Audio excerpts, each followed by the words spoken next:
Welcome to Delta History, where the hidden battles of modern war come to life and the truth pierces through the fog of propaganda. Tonight, we uncover one of the most terrifying and underestimated weapons on the Ukrainian battlefield, the mortar. To the casual observer, mortars may look outdated, small, and primitive compared to tanks, missiles, or fighter jets. But in the war between Ukraine and Russia, mortars have become instruments of shock, terror, and destruction. And when unleashed with precision, they have left Russian soldiers stunned, broken, and running for cover. The weapon of simplicity and terror.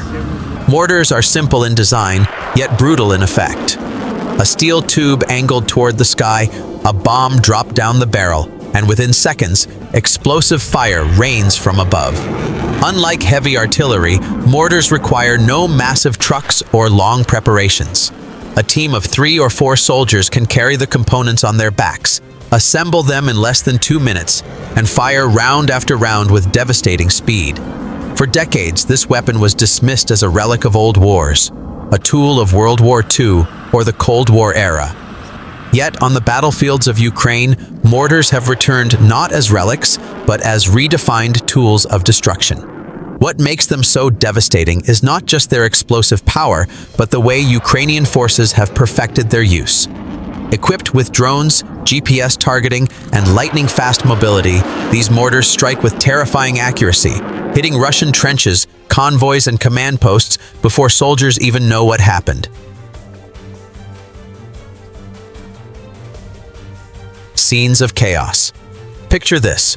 A quiet Russian encampment deep inside occupied territory.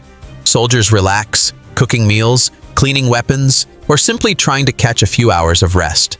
The night air is calm, the only sound the distant rumble of generators. Then, without warning, the first explosion rips through the silence. The ground shakes violently. Dirt, shrapnel, and fire erupt in every direction.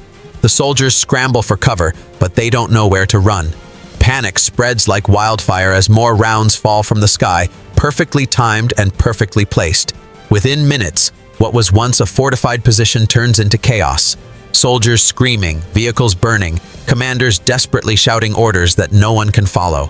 This is not artillery pounding from miles away. This is not a rocket attack that leaves a smoking crater. This is calculated, relentless, and terrifying. Ukrainian mortar fire doesn't just destroy, it shatters morale.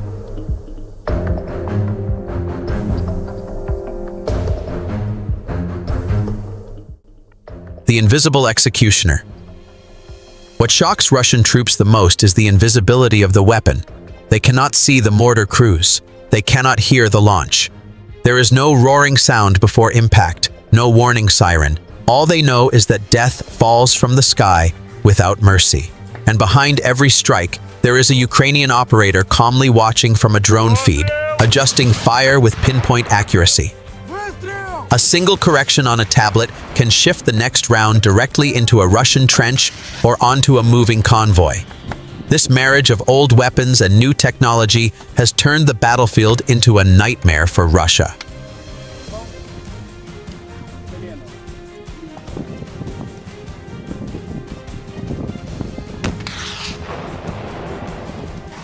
A symbol of Ukraine's resilience. Russian propaganda once boasted that their armored columns, their artillery, and their manpower would overwhelm Ukraine. But the mortar has flipped the script. It has become a symbol of Ukraine's resilience. Small, mobile, and devastatingly effective. Mortar teams move silently across villages, forests, and hidden positions, striking again and again before Russian forces can respond. For every Russian advance, there is a mortar ambush waiting, ready to turn victory into disaster. A battalion that thinks it has secured a town suddenly finds its supply trucks burning. A column preparing to push forward suddenly halts as shells rain down on its lead vehicles. Time and again, Russian momentum collapses under the ghost fire of Ukraine. The fear inside the ranks. One captured Russian soldier even confessed during interrogation. "We are more afraid of mortars than of tanks. At least with a tank, you can see it coming. With mortars, you hear nothing, and then you are gone." These words reveal the psychological terror Ukraine's mortar strikes inflict. not just physical destruction, but fear, hesitation, and confusion among Russian ranks. Soldiers hesitate to gather in groups. Commanders hesitate to establish field headquarters, and supply convoys hesitate to move at night. Entire brigades have been stalled because of mortar harassment. Supply lines disrupted. Command posts abandoned. Convoys destroyed. Even when Russia sends reinforcements, they walk into a deadly trap. Invisible eyes in the sky marking targets, mortars waiting silently, and then sudden hellfire raining down.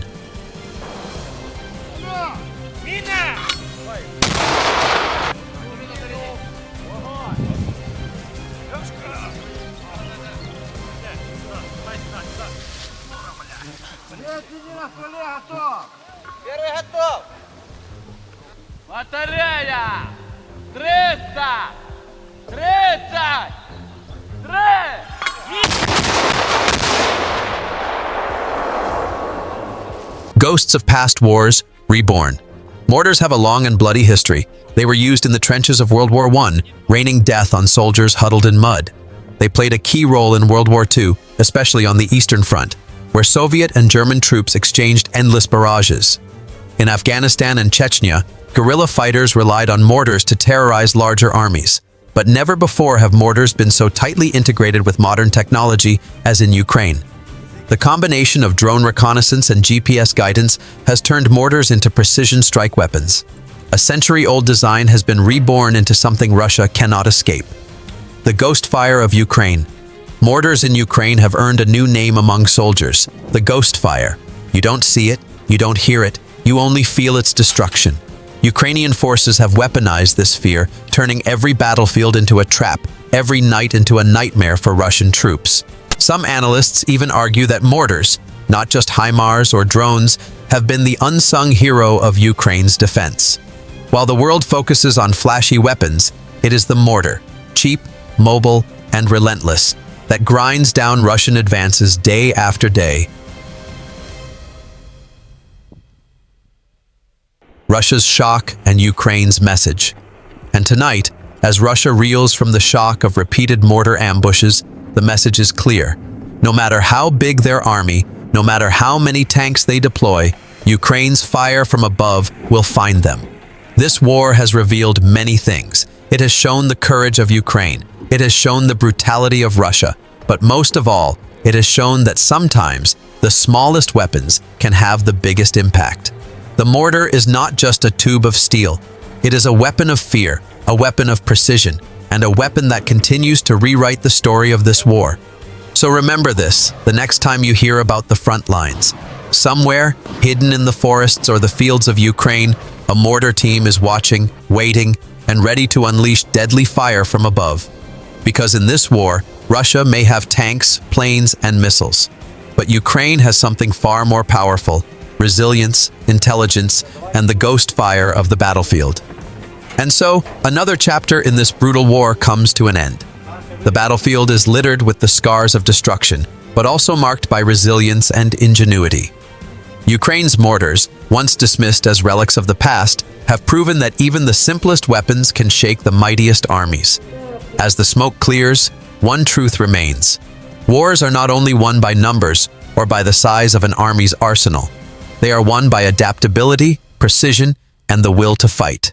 Ukraine's mortar crews have shown the world that courage and innovation can turn steel tubes into weapons of fear and symbols of resistance.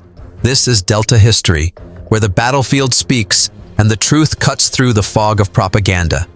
Until next time, stay vigilant, stay informed, and remember, history is not just written in books, but in fire, blood, and the echoes of war.